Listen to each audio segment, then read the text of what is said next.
Release చేసుకుని Mudra, relax. నెమ్మదిగా వశిష్ఠ ప్రాణాయామం ఒక 10 సార్లు ఎడమరిచి నాభిస్థానం పెట్టుకొని deep breath in, deep breath out. పొట్టని బాగా వ్యాకోచింపజేస్తూ బ్రీత్ ఇన్, బ్రీత్ అవుట్. శ్వాసని పూర్తిగా బయటికి పంపిస్తూ పొట్టని కూడా లోపలికి లాగుతూ ఉంటాం. ఈ మొత్తాన్ని గమనిస్తూ చేయండి. కాళ్ళు చాపుకోవచ్చు లేదా కాళ్ళు ముచ్చి ఎలా అయినా చేసుకోవచ్చు. ఆ 2 రోజులు ఖాళీగా ఉండకుండా చిన్ముద్ర పెట్టుకోండి. చాలా ఇంపార్టెంట్ ఇది. స్ట్రెస్ లెవెల్స్ తగ్గడానికి, ఎప్పుడైనా అలసట అనిపిస్తే లేదా ఒక యాంగ్జైటీ తెలియకుండా ఆదుర్గా ఉంటుంది, అలాంటప్పుడు ఇలా పడుకోండి ప్రశాంతంగా. ముందు మంచం మీదైనా పర్వాలేదు, పడుకొని ఒక అరిచెయ్యి నాభిస్థానం మీద పెట్టుకోండి, ఒక అరిచెయ్యి చిన్ముద్ర పెట్టుకోండి. ఇంకంతే, శ్వాసలు తీసుకుంటూ ఉండండి స్లోగా స్లోగా. Deep breath in, deep breath out 10 సార్లు. దీన్ని వశిష్ఠ ప్రాణాయామం అని కూడా అంటాం. వేగస్ నర్వ్ యాక్టివేషన్ కూడా ఇది బాగా హెల్ప్ అవుతుంది.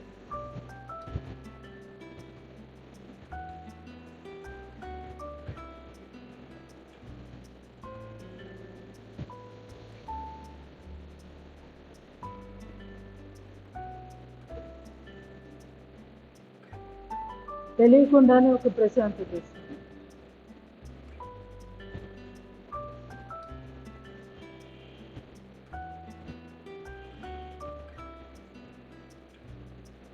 శరీరంలో ఎక్కడైనా అలజడి మొదలైందంటే అది మొదటిగా ఎఫెక్ట్ అయ్యేది నాభిస్థానం దగ్గర. అందుకే నాభిస్థానం దగ్గర అలజడి పెట్టుకొని చేయడం వల్ల అక్కడ ఉన్న మణిపూర చక్రం అది చక్కగా ఆరోగ్యంగా పనిచేయడం మొదలవుతుంది.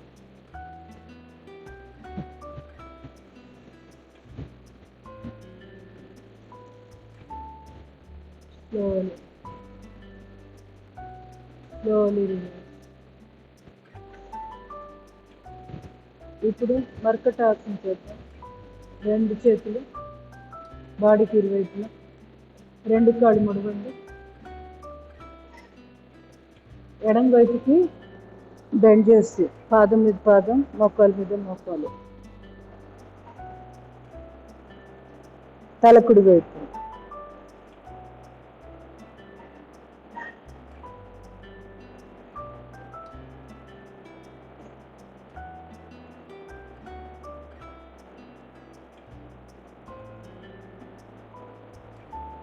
నేను చెప్పినంతసేపు ఉండిపోండి.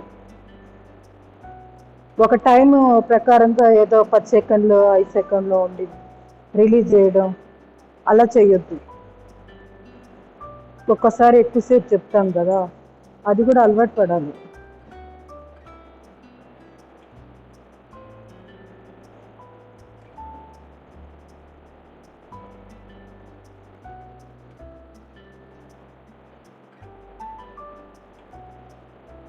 Slowly relax.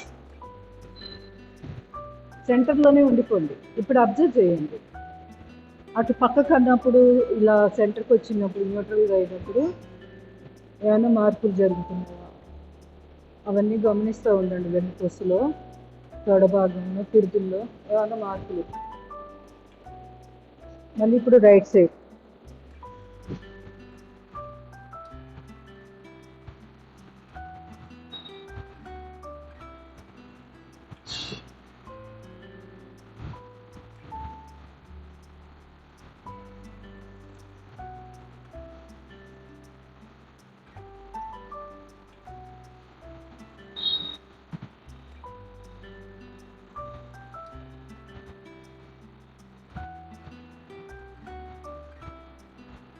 కాన్స్టెంట్గా ఉండలేని వాళ్ళు మళ్ళీ రిలాక్స్ అవుతూ మళ్ళీ ఆసన స్థితిలోకి వెళ్తుంది.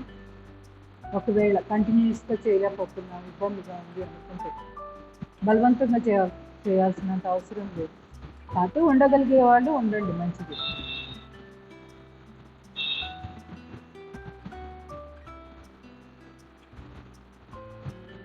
రిలాక్స్. న్యూట్రల్ పొజిషన్కి వచ్చాక అబ్జర్వ్ చేయండి. పక్క బెండ్ అవడం వల్ల శక్తి ప్రసారం ఎలా నడుస్తుంది అవన్నీ గమనించాలన్నమాట. స్పైనల్ కార్డ్లో స్లోలీ రిలాక్స్. కాళ్ళ మధ్య గ్యాప్ ఎక్కువ. Second position. శ్వాస తీసుకుంటూ లెఫ్ట్ సైడ్ వేయండి.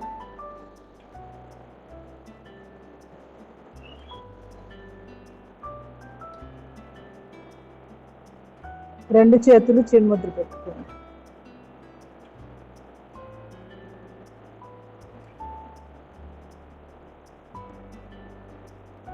కంటిన్యూస్గా ఉండలేకపోతే మార్చుకోండి, ఏం పర్వాలేదు.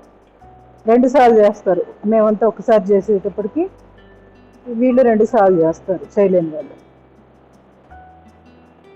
ఎంత తక్కువ సార్లు ఆసనంలో కదిలితే అంత మంచిది.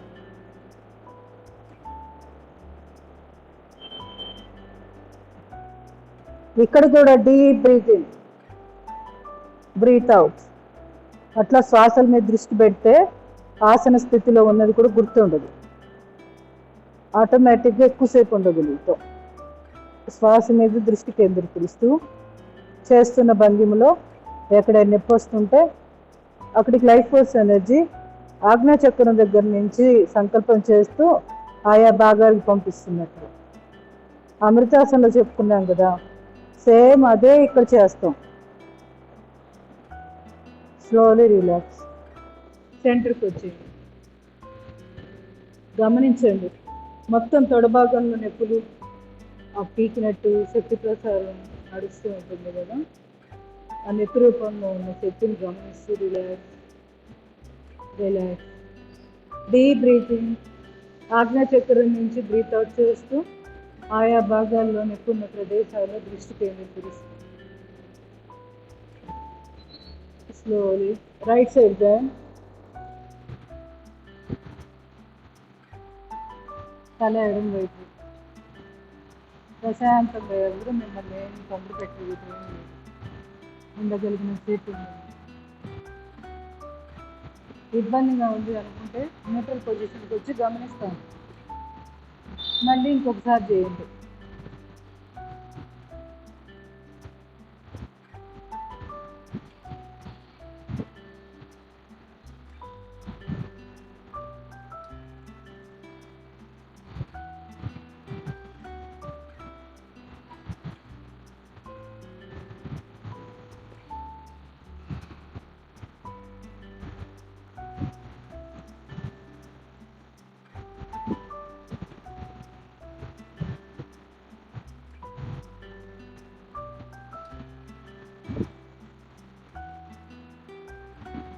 Slowly relax.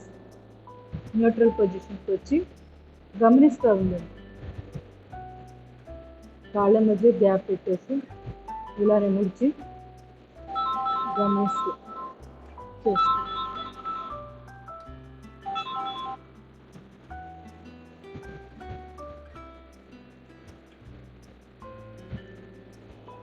థర్డ్ పొజిషన్ చేద్దాం.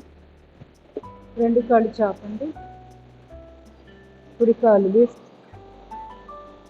Fold, press. గమనిస్తూ ఉన్నాడు, కళ్ళు మూసుకొని.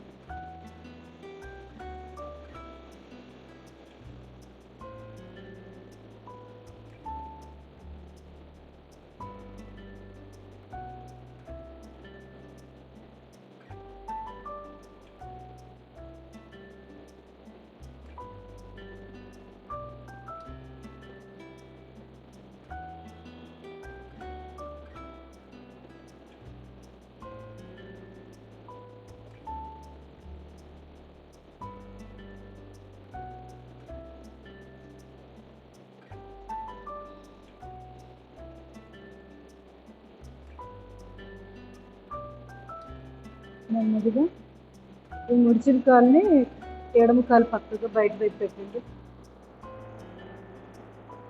ఆ రెండో చేతి చిన్ముద్ర పెట్టుకున్నారా, ఎడమ చేత్తో కుడికి మోకాలు మీద పెట్టి ఎడమ వైపుకి లాగుతున్నాం. పిరుదుల్లో ఎలా నొప్పి వస్తుందో గమనిస్తూ ఉండండి. శ్వాసలు ప్రాణాయామంలో లాగా deep breath in, deep breath out. ఆపడం అనేది మీ యొక్క ఇష్టం, మీ యొక్క కెపాసిటీ అనుగుణంగా చూసుకోండి.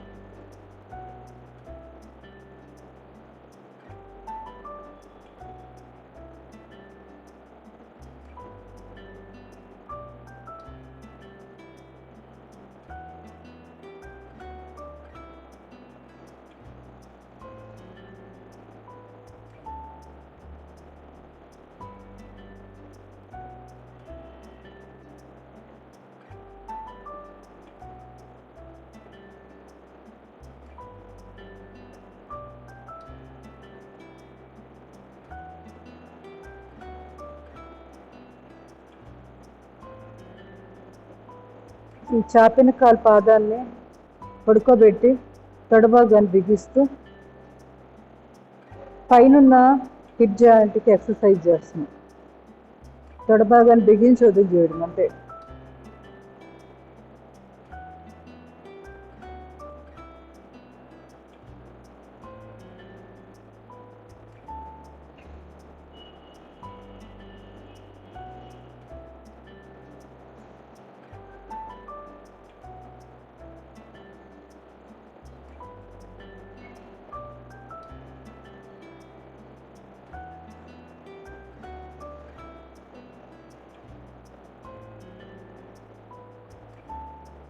Slowly relax.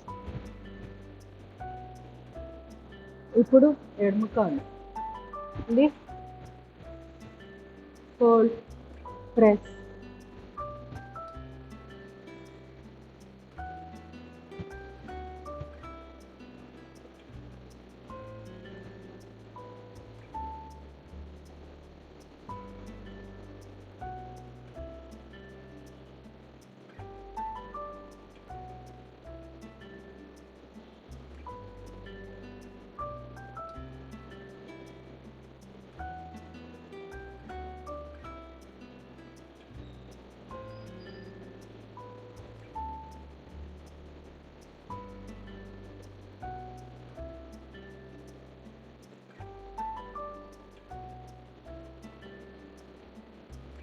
నెమ్మదిగా ఫోల్డ్ చేసిన కాల్ని కుడి కాలు పక్కగా బయట వైపుకి పెడుతూ కుడి అరిచేతితో కుడి వైపుకి లాగుతున్నాం ఎడమ మొక్కాన్ని.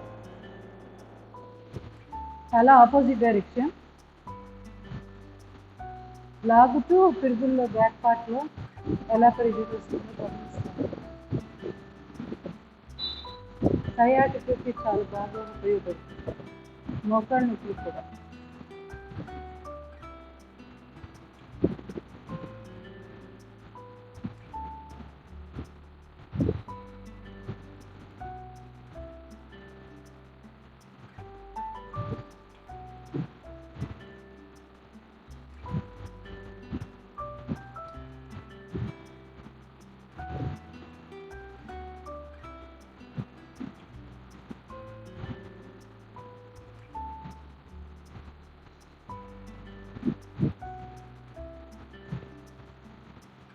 నెమ్మదిగా పాదాన్ని పడుకోబెట్టి తొడభాగాన్ని బిగిస్తూ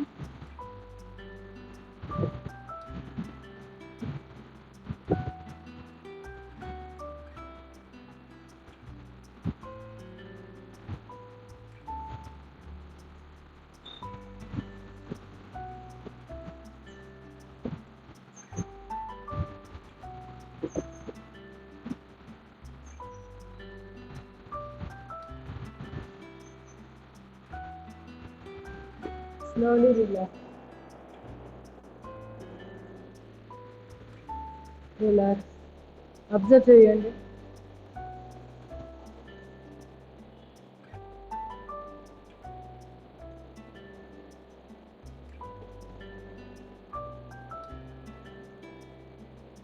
ఇప్పుడు ఫోర్త్ పొజిషన్ చూద్దాం. మర్కటాసన్.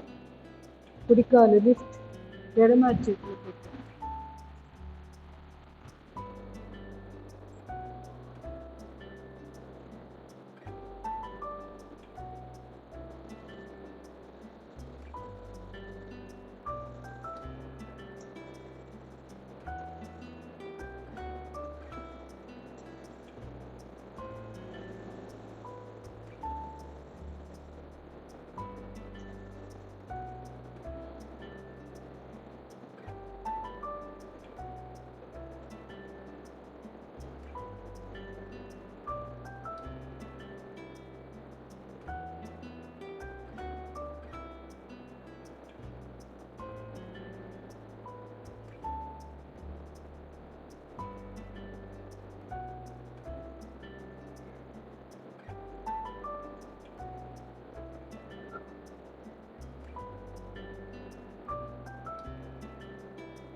Slowly relax. గమనిస్తాం న్యూట్రల్ పొజిషన్.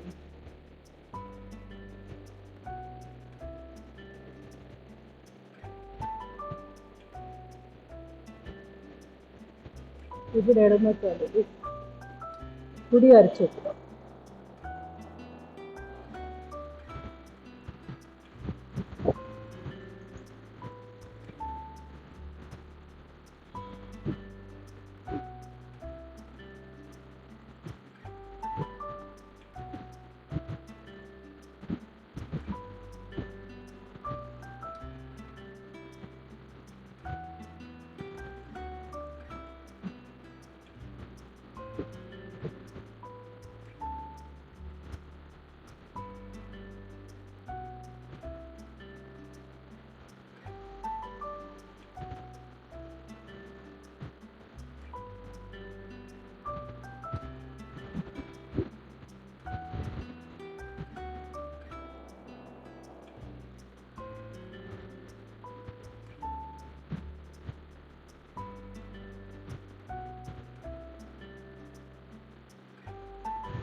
Slowly relax.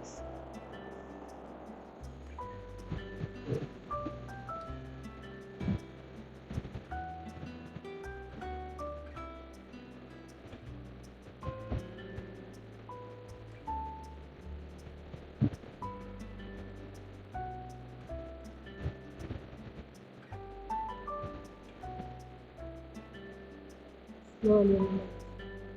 రెండు చేతులు పిడికిలు బిగించి బాడీ తిరిగినట్లు ఆల్టర్నేట్గా hip joint moment.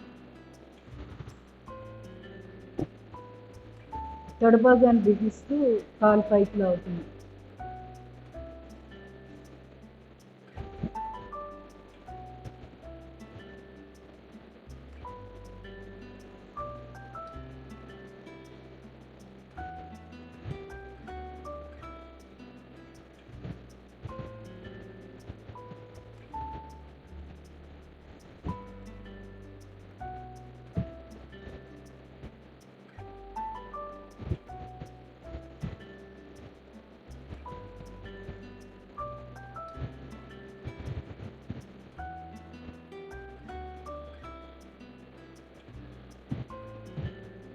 Slowly relax.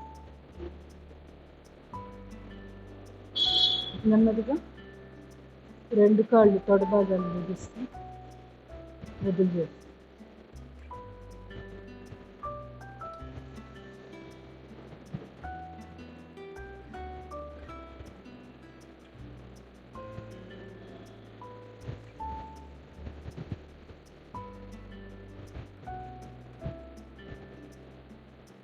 Slowly relax. రెండు అరచేతులు తిరుగులు కింద పెట్టుకోండి. ఉత్తాన పాదాసం కుడి కాళ్ళు.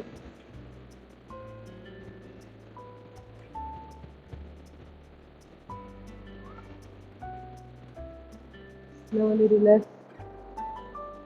ఎడమ కాళ్ళు.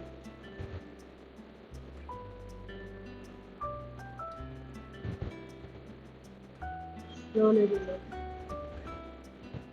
ఇప్పుడు రెండు కాళ్ళు పాదం మీద పాదం పెట్టి రెండో కాలు పైకి లాగా.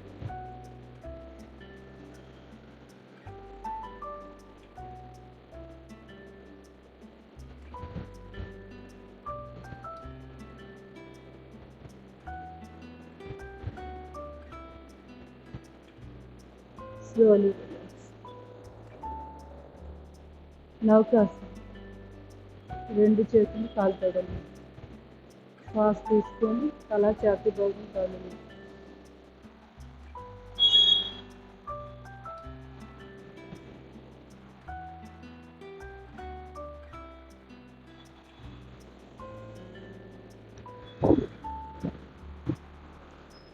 Slowly relax.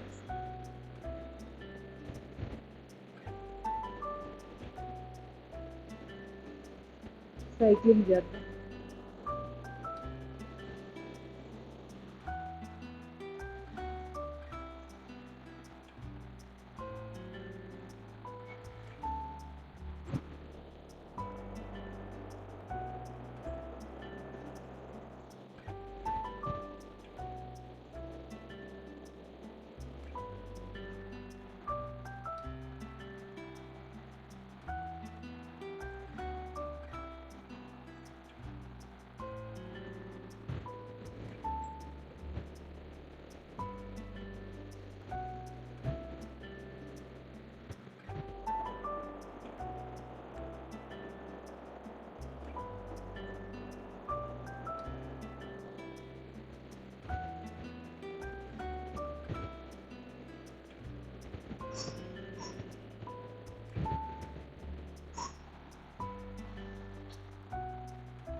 Slowly relax.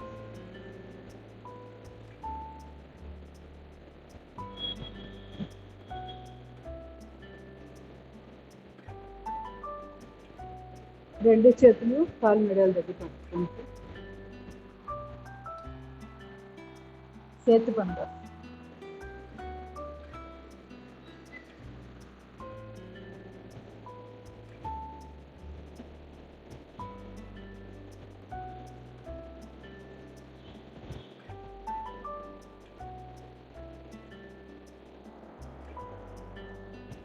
Slowly relax.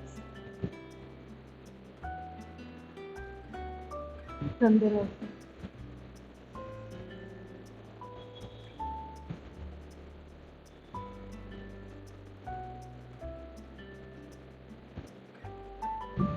Slowly relax.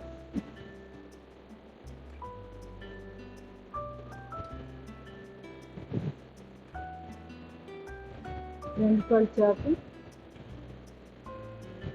కుడికాలు ఎడమకాలు తొడిగి పెట్టి ఎడమకాలు ఫోల్డ్ సయాటికి సంబంధించి.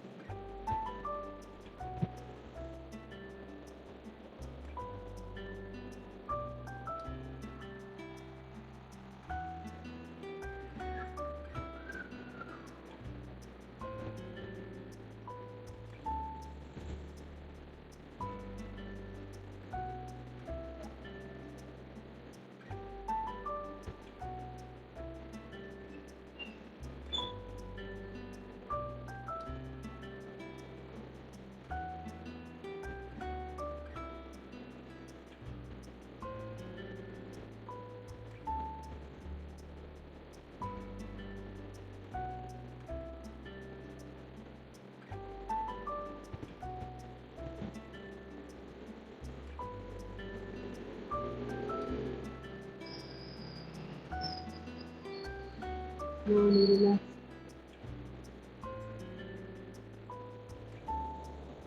కాలు మార్చి ఇప్పుడు ఎడమ కాలు కుడికాలు మీద కుడికాలు ఫోల్డ్ చేస్తూ దగ్గరికి లాక్కొని ఇప్పుడు రెండు చేతులు కాలు తొడ కిందకి ఇంటర్లాక్ చేయాలి.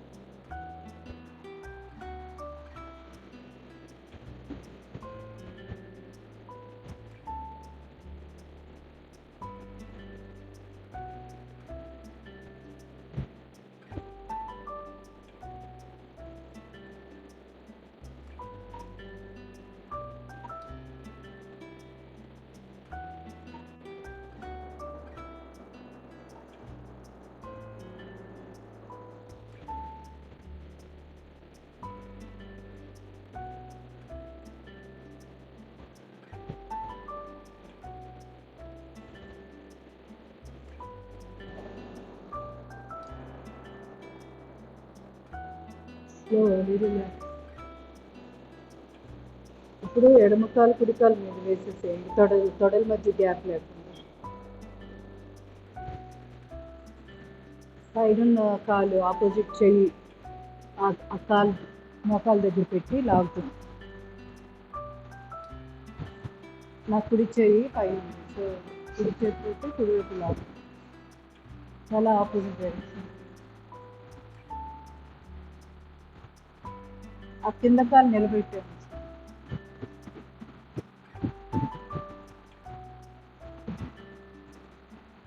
రిలీజ్ చేస్తూ మళ్ళీ లాగుతుంది.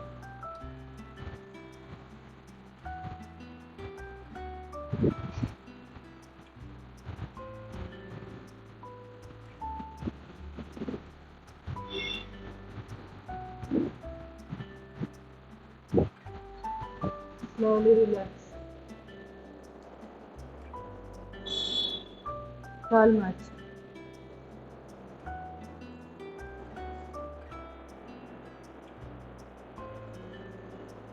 నువ్వు ఇటు వేసుకోవచ్చు కదా, కనపడుతూ ఉంటుంది. ఫాలో అవ్వగలుగుతున్నావా?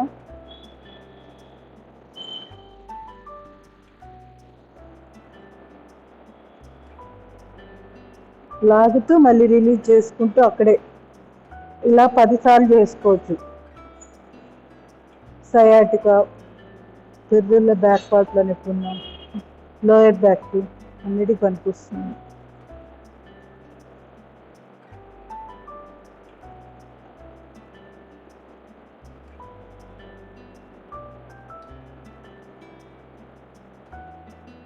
Slowly relax.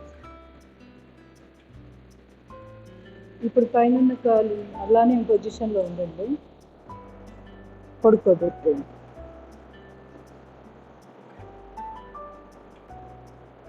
చేతులు సమానంగా 180 డిగ్రీస్.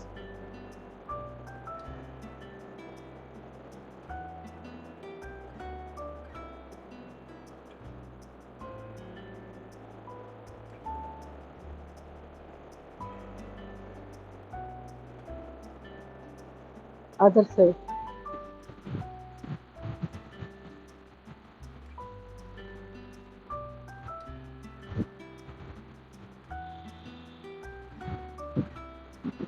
మళ్ళీ change.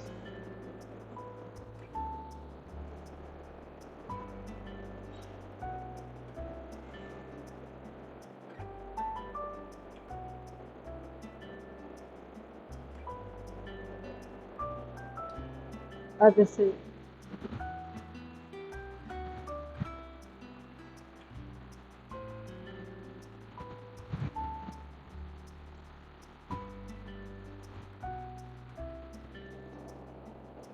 Slowly relax. Slowly relax. Relax ఉన్న ఎస్టిక్ ఆసనం అంటే 2 చేతులు వెనక్కి పోస్తాం. అంతే, ఈ విధంగా స్ట్రెచ్.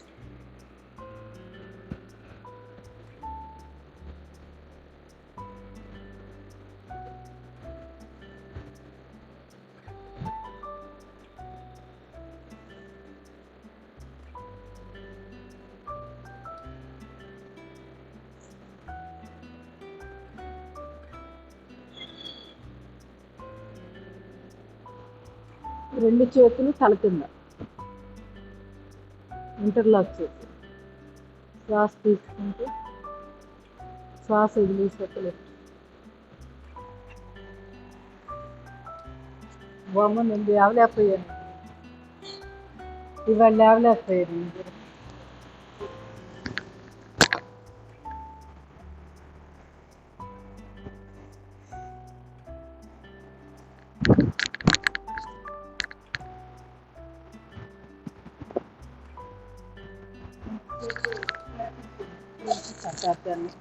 ముందుకి వెనక్కి అలా ఊగుతున్నారు, పొట్ట బెండ్ అయ్యేటట్టు.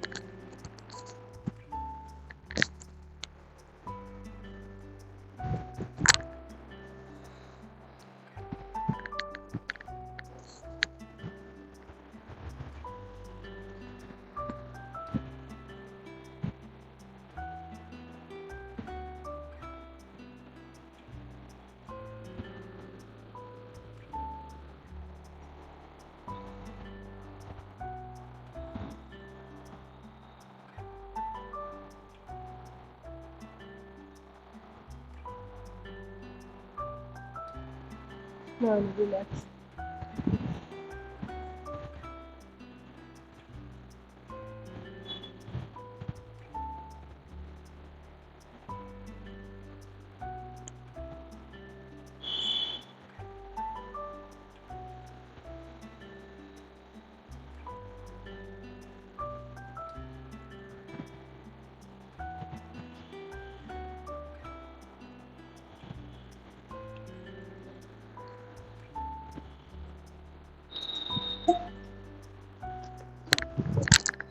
బోర్ కొట్టిందా? స్లోగా చేయించుకోండి.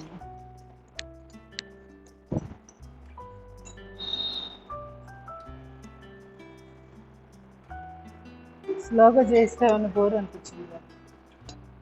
ఇవాళ స్లోగా చేస్తాను కదా, బోర్గా ఏమనిపించలేదా? బాగానే ఉందా?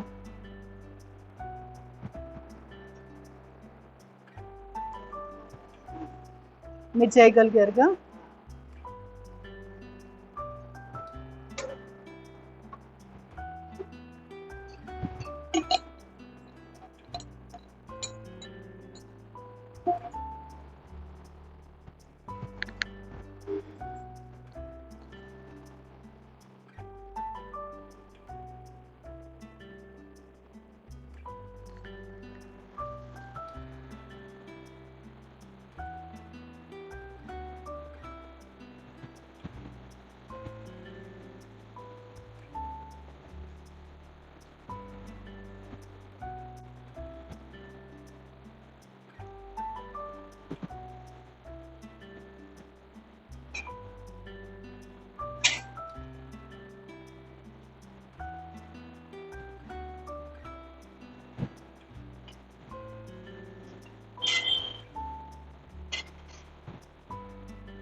ఇది మనం చెప్పుకున్న దానిలో చదివామా ఇంతకుముందు, గుర్తులేదు నాకు, చూస్తాను ఇప్పుడు. దైవ సాన్నిధ్య అభ్యాసంలో దేవుడు మనకు అందుబాటులోనే ఉన్నాడు. ఆయన గురించే మాట్లాడుతూ, పవిత్ర గ్రంథాల్లోని ఆయన వాక్కులనే వింటూ, ఆయన గురించే ఆలోచిస్తూ, ధ్యానంలో ఆయన సాన్నిధ్యాన్ని అనుభవిస్తూ ఉంటే క్రమక్రమంగా అదృశ్యుడే దృశ్యుడుగాను, మీరు సత్యముగా భావించే ఈ ప్రపంచం అసత్యముగా అవడం గమనిస్తారు. ఆ అనుభూతిని మించిన ఆనందం మరొకటి లేదు. అంటే ఇది మనం వేరేగా చెప్పుకున్నట్టున్నాను. ఇదే కొటేషన్ కూడా గుర్తులేదు నాకు, చదివినట్టే అనిపిస్తుంది.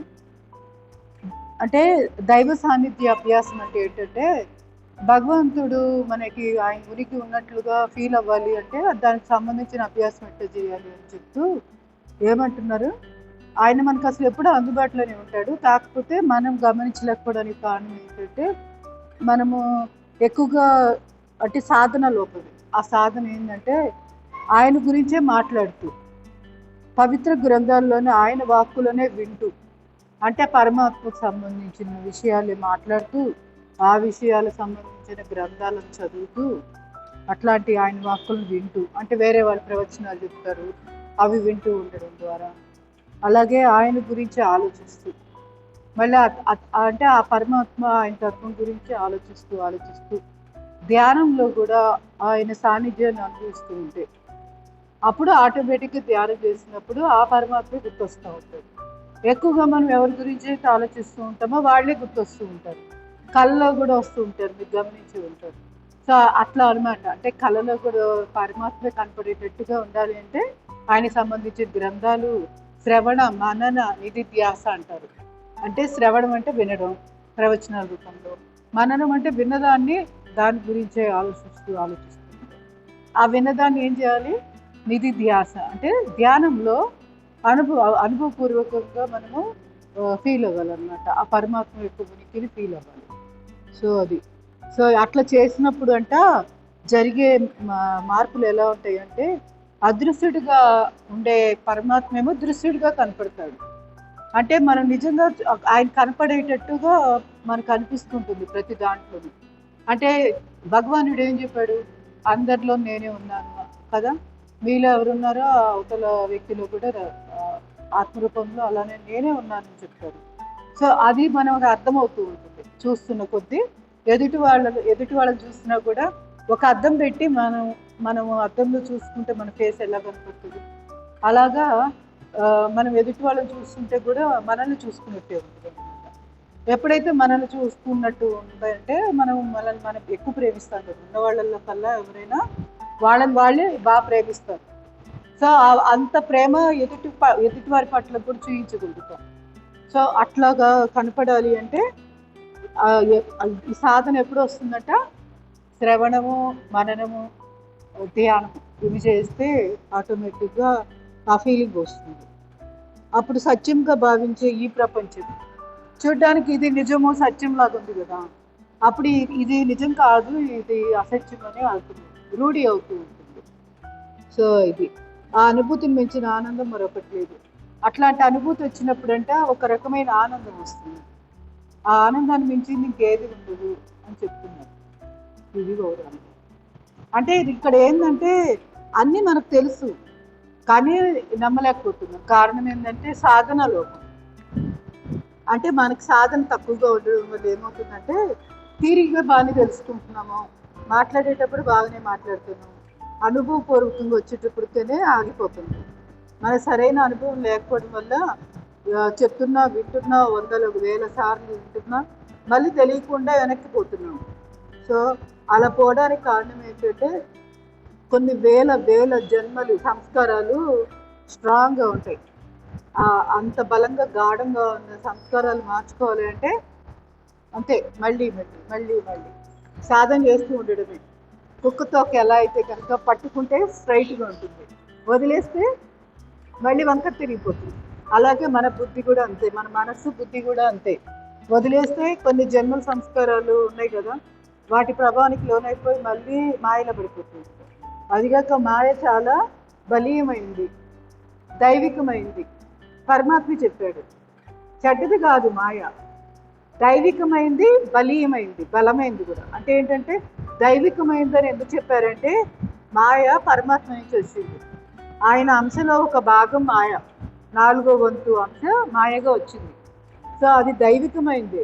ఆ మాయ వల్లే సృష్టి, సకల చలాచర జీవులు కానీ అందరూ, అంటే మనం కదిలే వ్యక్తులు అవ్వచ్చు, రాళ్ళు అవ్వచ్చు, రప్పలు అవ్వచ్చు, ఇవన్నీ కూడా ఒక మాయ వల్ల సృష్టి వచ్చింది. సో ప్రకృతి, ఆ ప్రకృతి నుంచి ఇదంతా అనమాట. సో అందువల్ల మాయ చెడ్డదేం కాదు. కాకపోతే ఆ మాయలో పడకుండా నువ్వు ఎంజాయ్ చేయాలి. అంటే సృష్టించిన ఏ సృష్టిలో ఉంటూ నీ నీ యొక్క పరమాత్మ అందుకోవడానికి నీ సాధనకి వీటిని ఉపయోగించుకోమని చెప్పారు. అంతేగాని వీటిలో పడి కొట్టుకుపోమని కాదు. సో మనం చేస్తుంది అదే అనమాట. అనవసరంగా కొట్టుకుపోతున్నాం. కొట్టుకుపోకుండా వాటిని ఏం చేయమన్నారు? చూడు, చక్కగా సాక్షిగా చూడు, నీకు సంబంధం లేనట్టు చూడు. ఇప్పుడు మనకి ఎవరు పరిచయం లేని వాళ్ళు ఉన్నారు. ఎవరైనా రోడ్డు మీద వెళ్తుంటే అసలు వాళ్ళని గమనిస్తామా? గమనించినా వాళ్ళు మనుషులు కూడా గుర్తురారు. పరిచయం అయ్యాక మాత్రం భలే బాగా కనపడతారు ఎక్కడైనా కదా, ఈజీగా ఐడెంటిఫై చేస్తాం పరిచయం ఉన్నాక. పరిచయం లేని దాకా వాళ్ళు 10 సార్లు మన ముందు వెళ్తున్నా కూడా మనం గమనించం. అట్లా ఉండాలి, గమనించే విధంగా ఉండాలి. అంటే మన మనసుకి హత్తుకోకూడదు ఏది, వాటిని వాటిలాగే చూడాలి. సో అలా చూడడం అలవాటు చేసుకున్నప్పుడు ఏమవుతుందంటే ఈ కొత్త కొత్త దృశ్యాలన్నీ మన బుర్రలోకి వెళ్ళి ప్రింట్ పడకుండా మనకి మన ఎయిమ్ ఏంటి, పరమాత్మల తత్వాన్ని అర్థం చేసుకోవడం, దానికి సంబంధించి అదే ధ్యాసలో ఉండడం. సో ఆ ధ్యాసలో ఉండాలి అంటే దృశ్యాన్ని తక్కువ చూడు, ద్రష్టని చూడు. దృశ్యాన్ని చూడకు, అంటే కనపడుతున్న దృశ్యాన్ని చూడొద్దు, చూస్తున్నట్టు నటించాలి. ఎవరిని చూడాలి? నీలో ఉన్న ద్రష్టను చూడాలి. ద్రష్ట అంటే పరమాత్మ, ఆయన చూడాలి. అంటే సాక్షిగా మన లోపల ఎవరైతే ఉన్నారో ఆయన్ని చూడాలి. సో ఇది ప్రాక్టీస్ చేయాలి. సో దృశ్యాన్ని చూడకు, ద్రష్టను చూడు. ఇది ఒక్కటి గుర్తుపెట్టుకుంటే చాలు, ఇంకే ఒక్కటి లేదు. సో ఆ విధంగా ముందుకెళ్తే ఆటోమేటిక్గా ఆనందం వస్తుంది, ఒక రకమైన ఆనందం. ఆ ఆనందమే దైవ సాన్నిధ్యం, అంటే పరమాత్మ ఉన్నట్టు ఫీలింగ్ అనమాట. ఆ ఉనికిని మనం ఆస్వాదించడాన్ని ఆనందం అంటాం. సో ఇది ధన్యవాదాలు.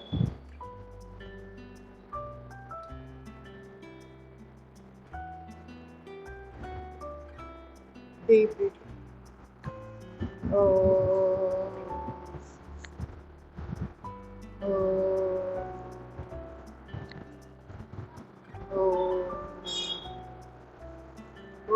असतो मा सद्गमय, तमसो मा ज्योतिर्गमय, मृत्योर्मा अमृतर्गमय. ओम शांति शांति शांति.